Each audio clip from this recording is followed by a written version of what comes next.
Sleepy classes के सारे subject. मुझे पता चला था कि sleepy classes sleepy classes sleepy classes sleepy classes sleepy classes sleepy classes sleepy classes sleepy classes sleepy classes मेरा स्लीपी के साथ इंटरेक्शन हुआ। Sleepy classes sleepy classes I completely relied on your channel. Sleepy की videos भी देखी है। Sleepy classes sleepy classes is one of those मतलब institution जहाँ पे सभी टीचर अच्छे हैं। हेलो, मेरा नाम आशीष कुमार है। इस बार के यूपीएससी सिविल सर्विसेज एग्जाम 2023 में मैंने ऑल इंडिया रैंक 8वीं हासिल की है। ये मेरा 5वां प्रयास था। मेरा जन्म भरतपुर जिले के नदबई तहसील में हुआ और अपनी 10वीं तक की शिक्षा मैंने वहीं से प्राप्त की। 11वीं और 12वीं की शिक्षा मैंने जयपुर से प्राप्त की। फिर इसके बाद जेईई क्लियर करके आईआईटी खड़गपुर में मैंने एडमिशन लिया और वहां से 2017 में मैंने अपनी बीटेक और एमटेक डुअल डिग्री प्रोग्राम में पास किया। 2017 से 18 मैंने गुड़गांव में 1 साल जॉब किया और फिर वो जॉब 2018 में जॉब छोड़ के मैंने यूपीएससी की तैयारी शुरू की। हम बात करते हैं मेरी ऑप्शनल की स्ट्रेटजी की। तो मैंने 2018 में ही जून जुलाई में वाजीराम में महापात्रा सर के अंडर में सोशियोलॉजी में एडमिशन लिया ऑफलाइन क्लासेस में। 3 से 4 महीने तक वो क्लासेस चली, जहां से मेरा सोशियोलॉजी का बेस बना। सोशियोलॉजी ऑप्शनल चूज करने का मेरा कारण ये था कि कुछ लोगों ने मुझे ये सुझाव दिया कि आप इंजीनियरिंग बैकग्राउंड से हैं तो आप इंजीनियरिंग के ही सब्जेक्ट चुनें, उनमें आप कंफर्टेबल रहेंगे। लेकिन वहीं कुछ लोगों ने मुझे एक इंसाइट दी कि हो सकता है कि आप कहीं इंजीनियरिंग के सब्जेक्ट को आप ओवरलुक करने लग जाओ कि ये तो मुझे आता है, इसको मैं छोड़ देता हूँ, ये हो जाएगा, वो कहीं आपको हार्म कर दे। तो उससे अच्छा है कि आप एकदम ही नया सब्जेक्ट चुने ह्यूमैनिटीज का, जिसमें आपको इंटरेस्ट भी हो पढ़ने में, और क्योंकि आप उसको स्क्रैच से पढ़ोगे तो आप उसके बेसिक्स को ओवरलुक नहीं करोगे और बेसिक से एडवांस जाते जाते आपकी अच्छी अंडरस्टैंडिंग हो जाएगी। फिर उसी तरह से मैंने देखा कि मुझे कौन सा ऑप्शनल चुनना है, तो मैंने फिर कुछ ऑप्शनल फाइनल किए, जैसे कि सोशियोलॉजी हो गया, पीएसआईआर हो गया, एंथ्रोपोलॉजी हो गया। फिर धीरे धीरे इनके बारे में थोड़ा थोड़ा पढ़ना शुरू किया तो मुझे लगा कि मेरी इंस्टिंक्ट्स जो हैं वो सोशियोलॉजी की तरफ ज्यादा इंक्लाइंड हैं। मुझे सोशल लाइफ के बारे में पढ़ना पहले से अच्छा लगता था, जानना भी अच्छा लगता था, तो मैंने सोशियोलॉजी फाइनल किया और कोचिंग शुरू की। 3 से 4 महीने वो कोचिंग करने के बाद जब मेरे बेसिक क्लास नोट्स तैयार हो गए तो मैं घर आ गया और फिर मैंने घर से ही तैयारी शुरू की। उसके बाद मैंने सोशियोलॉजी के लिए कुछ और रेफर नहीं किया, सिर्फ उन्हीं नोट्स के ऊपर पूरा रिलाई किया। मेंस परीक्षा, प्रीलिम्स और मेंस के बीच में जब मैं पढ़ाई कर रहा था तो उन्हीं नोट्स को रिवाइज कर रहा था।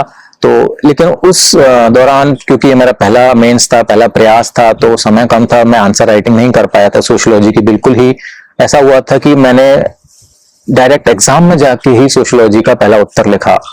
तो जाहिर सी बात है कि उत्तर की क्वालिटी उतनी अच्छी नहीं होगी और वैसे ही मुझे मार्क्स मिले। पहले प्रयास में मुझे सोशियोलॉजी में टोटल 233 मार्क्स मिले, जिसमें कि 108 तो पेपर 1 में थे और 125 पेपर 2 में थे। तो ये बहुत ही कम मार्क्स थे एवरेज के रैंक लाने के हिसाब से। फिर उसके बाद जब मार्कशीट आई, मैं फेल हुआ, तो मुझे मार्कशीट तो बहुत बाद में आई, लेकिन जब फेल हो गया तो मुझे रियलाइज हो गया था कि हाँ, कहीं ना कहीं सोशियोलॉजी में ऑप्शन में कुछ कमी रही है, क्योंकि मेरा पेपर भी छूट गया था। 2-3 क्वेश्चन दोनों पेपर में ही छूट गए थे। फिर मैंने पढ़ना शुरू किया, तो कहाँ से पढ़े? मैंने फिर इग्नू से पढ़ना शुरू किया। मैंने इग्नू और हरलम्बस को अपना सोर्स बनाया कि हरलम्बस मेनली पेपर 1 के लिए और इग्नू दोनों पेपर 1 पेपर 2 के लिए। इग्नू के कुछ ईएसओ हैं, जैसे कि ईएसओ 14 एंड ऑल, तो वो मैंने बेसिक मटेरियल रेफर करना शुरू किया। और फिर मैंने ये किया कि जो क्लास नोट्स हैं सर के, इग्नू है, हरलम्बस है, इन तीनों को मैं कंबाइन करके अपने सेल्फ हैंड रिटन नोट्स बनाऊं, जिसको मैं एज ए लास्ट सोर्स में रेफर करता रहूं। तो वो मैंने बनाए, कुछ महीनों में वो नोट्स बन गए, क्योंकि फिर सेकंड अटेम्प्ट में प्रीलिम्स में भी फेल हो गया था। तो मुझे लगा कि चलो पूरा टाइम मिला है तो इस पर अच्छे से सोशियोलॉजी पढ़ लेते हैं। तो मैंने पढ़ा, नोट्स बनाए, बनाता गया, काफी लेंथी नोट्स हो गए मेरे। फिर जब थर्ड अटेम्प्ट में मेरा सेकंड मेंस था तो बना तो मैंने लिए, लेकिन मैं उनको ज्यादा रिवाइज नहीं कर पाया और ज्यादा आंसर राइटिंग भी नहीं कर पाया था। तो फिर से मुझे खामियाजा भुगतना पड़ा और इस बार तो ऐसा हुआ कि मेरे मार्क्स सोशियोलॉजी में पिछली बार से कम हो गए। पिछली बार मुझे 233 मिले थे, इस बार मुझे 225 मिले। पेपर 1 में 104 और पेपर 2 में 121, यानी कि मार्क्स कम हो गए। पढ़ाई ज्यादा करने के बाद भी मार्क्स कम हो गए। तो ये यूपीएससी की अनप्रिडिक्टेबिलिटी है, आपकी प्रैक्टिस पे डिपेंड करता है कि मार्क्स कम ज्यादा हो सकते हैं। तो फिर इस बार मुझे रियलाइज हुआ कि मैंने नोट्स बना तो लिए हैं, मैं पढ़ नहीं पाया हूँ, तो मुझे क्या करना चाहिए। तो मैंने ये डिसाइड किया कि नोट्स को मैं पूरी तरह से पढ़ लूंगा, पूरी तरह से याद कर लूंगा और मैं क्वालिटी पे फोकस करूंगा। तो नोट्स को मैंने पढ़ना शुरू किया। क्योंकि मैं 4th अटेम्प्ट में प्रीलिम्स में फेल हो गया, तो अगेन फिर ये ब्लेसिंग इन डिस्गाइज हुआ कि मैं शुरू से पढ़ पाया। मैंने सर के क्लास नोट्स भी फिर से रिवाइज कर लिए एक बार, और अपने नोट्स को मैं पढ़ता रहा। स्लीपी क्लासेस के सारे सब्जेक्ट मुझे पता चला था कि sleepy classes Sleepy classes. Sleepy classes Sleepy classes. Sleepy classes Sleepy classes. Sleepy classes. Sleepy classes मेरा स्लीपी के साथ इंटरेक्शन हुआ। Sleepy classes. Sleepy classes sleepy classes I completely relied on your channel. सिर्फ स्लीपी की videos ही देखी हैं। Sleepy classes Sleepy classes is one of those मतलब institution जहाँ पे सभी टीचर अच्छे हैं।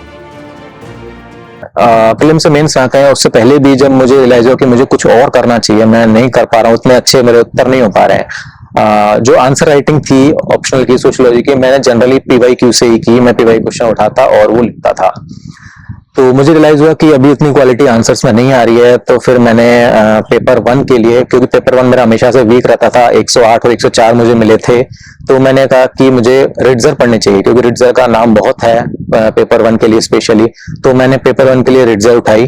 कुछ दिन में कुछ दिन, काफी टाइम लगता है रिट्जर को पढ़ने में, 10 से 15 दिन लगता है। जो उसके इंपॉर्टेंट चैप्टर्स हैं, थिंकर्स हैं, वो मैंने पढ़े, अच्छे से अंडरलाइन किए।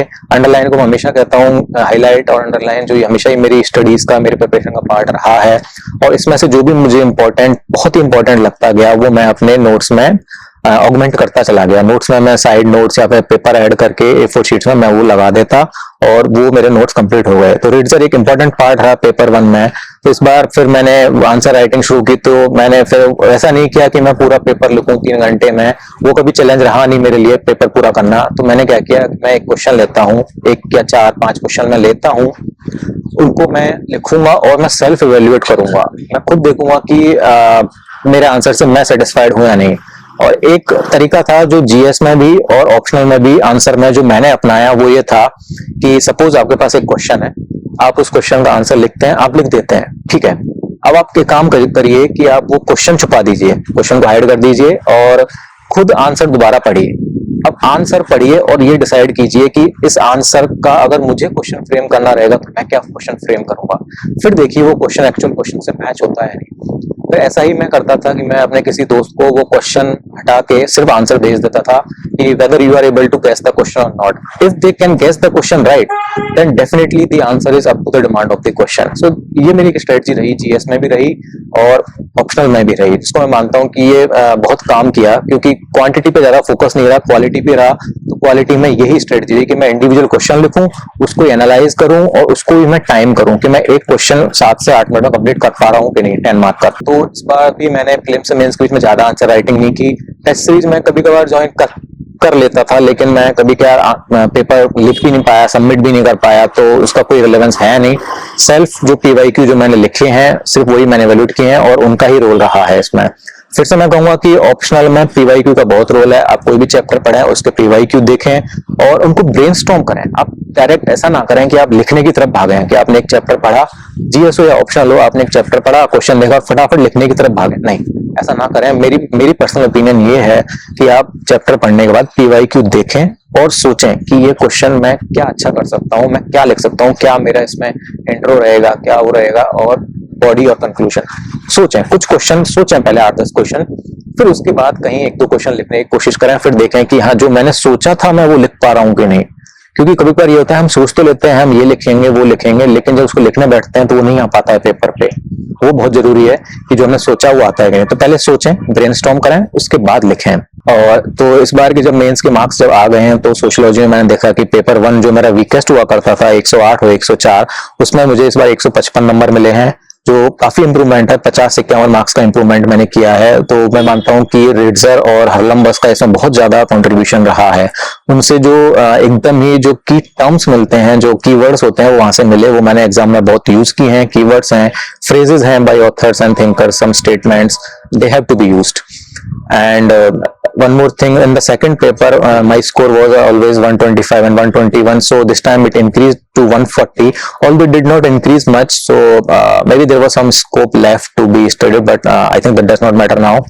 So ऑप्शनल के बारे में मैं यही कहना चाहूंगा कि आप पढ़ें, डिटेल में पढ़ें, थिंकर्स पे फोकस करें, क्योंकि आंसर आप लिखेंगे और too many thinkers should not be the focus of your answer. ऐसा नहीं है कि एक क्वेश्चन में मैं एक आंसर में मैं 10 थिंकर लिख दूं तो मुझे मार्क्स ज्यादा मिलेंगे। No, it's not like that. ऐसा होता है कि आपको वो आपका थॉट है वो कन्वे करना है कि what do you think about that question, and that thought should not be your thought. You are writing that, but that thought should be backed by a thinker, that thought should be supported by some author।